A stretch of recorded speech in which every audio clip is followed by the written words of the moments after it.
নমস্কার, সনাতন ধর্মকথা চ্যানেলে আপনাদের সবাইকে স্বাগত। আজ বৈশাখ মাসের 12 তারিখ রবিবার, শুক্লপক্ষের দশমী তিথি। মহাভারতের সভা পর্বের 30তম অধ্যায়ের দ্বিতীয় অংশ মাহিষ্মতির অজেয়তা পর্ব শুরু করব।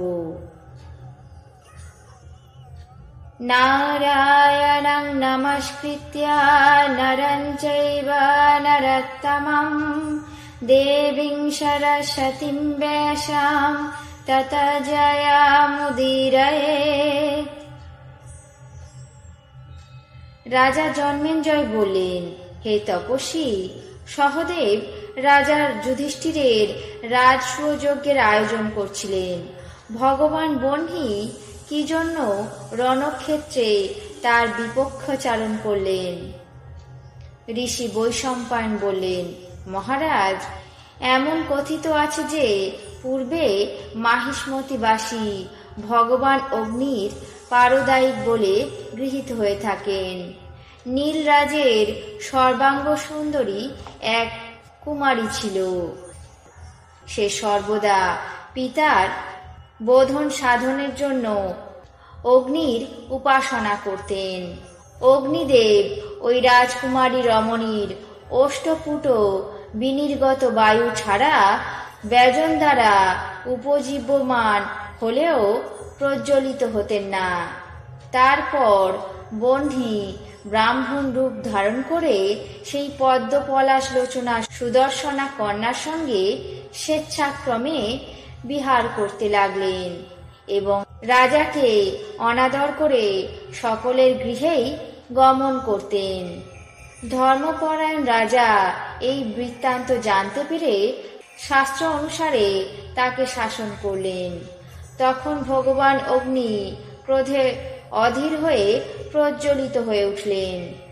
রাজা এমন অদ্ভুত ব্যাপার দেখে বিস্ময়ে ব্রাহ্মণরূপী বহ্নির শরণ নিয়ে শুভ দিনে শুভ লগ্নে নিজের কন্যাকে অগ্নিদেবের হাতে সমর্পণ করলেন।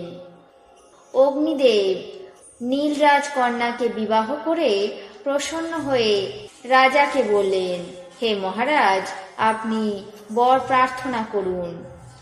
রাজা এমন অভিহিত হয়ে বললেন, আপনার এবং আপনার সৈন্য সামন্তের অভয় প্রার্থনা করি।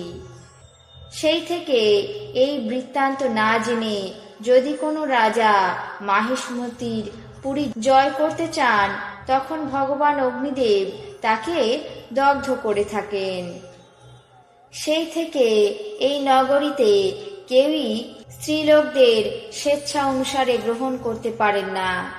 অগ্নি মহিলাদেরকে অবরণীয়া হও এই বলে বর দান করায় সেই থেকে তারা শৈরিণী হয়ে নিজের ইচ্ছা অনুসারে ইতস্তত বিচরণ করে থাকে। এই সব বৃত্তান্ত দেখে এবং অগ্নির ভয়ে ভীত হয়ে রাজাগণ মাহিষ্মতি নগরী পরিত্যাগ করতে লাগলেন। এইভাবে উপাখ্যান সমাপ্ত করে ঋষি বৈশম্পায়ন বললেন, মহারাজ, সহদেব নিজের সৈন্যদেরকে অগ্নির দ্বারা বেষ্টিত এবং একান্ত ভীত দেখে অচলের মতো নিশ্চল হয়ে রইলেন। কিছুক্ষণ পর শুচি হয়ে আচমন করে অগ্নিদেবকে স্তব করতে লাগলেন। ভগবান অগ্নিদেবকে বললেন, হে ভগবান, আমি আপনার প্রসাদেই এই দিগ্বিজয় করছি। আপনাকে শতবার নমস্কার করি। আপনি দেবগণের মুখ স্বরূপ এবং আপনি যোগ্য। জগৎকে আপনি পবিত্র করে থাকেন, এই জন্য আপনার নাম পাবক। বহনীয় দ্রব্যজাত বহন করে থাকেন, এই কারণে আপনার হব্যবাহন নাম হয়েছে। আপনার থেকে বেদ জন্মেছে বলে সকলে আপনাকে জাতবেদা বলে গণ্য করে। হে বিভাবশ, আপনি চিত্রভানু, সুবেশ এবং অনল। আপনি স্বর্গদ্বার স্পর্শী হুতাসন, জ্বলন এবং শিখি। আপনি বৈশ্বানর, পিঙ্গেশ, সর্বতেজা, নিধান এবং কুমার কার্তিকেয়র ধারণকর্তা। আপনি ভগবান রুদ্রগর্ভ এবং হিরণ্যকৃত। হে অগ্নিদেব, আপনি আমাকে তেজ প্রদান করুন, বায়ু প্রাণ দান এবং পৃথিবী বল দান করুন, জল মঙ্গল সাধন করুন। হে অগ্নিদেব, আপনার থেকেই বাড়ি রাশি সম্ভূত হয়। আপনি সুরলোকের শ্রেষ্ঠ এবং দেবগণের মুখ স্বরূপ। এখন আমাকে আপনি পবিত্র করুন। ঋষি, ব্রাহ্মণ, দেবতা এবং অসুরগণ যে সমস্ত যজ্ঞের অনুষ্ঠান করেন, আপনি সেখানে অবস্থান করে থাকেন। এখন সত্য দ্বারা আমাকে পবিত্র করুন। হে অগ্নিদেব, আমি প্রীত এবং শুচি হয়ে আপনাকে স্তব করছি। এখন আপনি আমাকে পুষ্টি, তুষ্টি, শ্রুতি এবং প্রীতি দান করুন। আজ মহাভারতের সভা পর্বের 30তম অধ্যায়ের দ্বিতীয় অংশ, মাহিষ্মতির অজেয়তা পর্ব এখানেই শেষ করছি। বাকি অংশ আগামী পর্বে পাঠ করে শোনাবো। এখন জেনে নেব আজকের দিনের 12টি রাশির রাশিফল। মেষ, নৈতিক জয়। বৃষ, অর্থনাশ।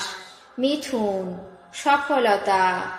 কর্কট, অপ্রিয় ভাজন। সিংহ, জমি বিবাদ। কন্যা, ঈর্ষান্বিত। তুলা, অগ্নিভয়।